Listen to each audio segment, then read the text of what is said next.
Kung palagi kang ganyan, paano ka masasabi na wala sila? Ulitin mo, Ryan. Hindi ako pumayag. Sayang, yung natain yan. Nasa na, Ryan? Ulitin mo, Gagi. Pagod na yan. Ikaw ginagawa mo gusto mo. Sana ngayon, bakit ko pinipigilan mo? Hindi mo alam bakit.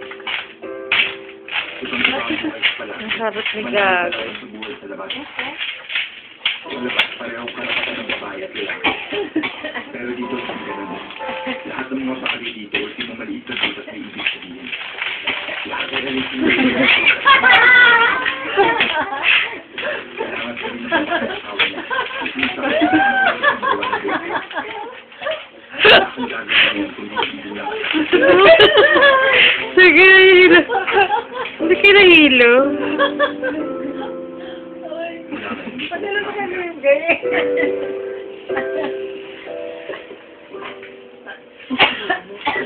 Pagod na, tanga.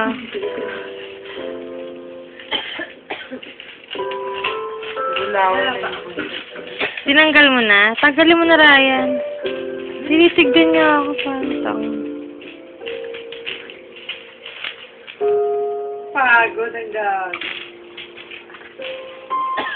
Naalis ka ngayon. Alam ko, Pagod na, tanga. Hindi kot ni Gago. Naabot na niya pa.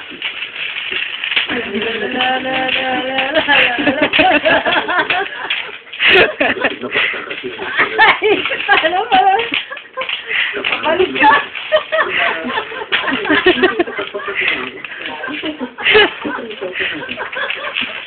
talaga.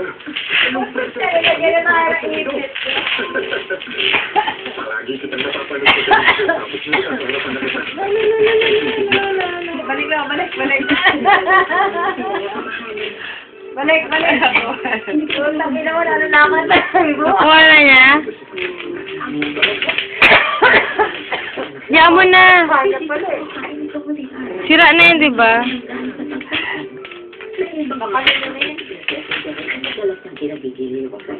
Ngayon na, nagalit na, Ryan. Ang hilig minsan na lang spicy rice cake, saka pork sausages.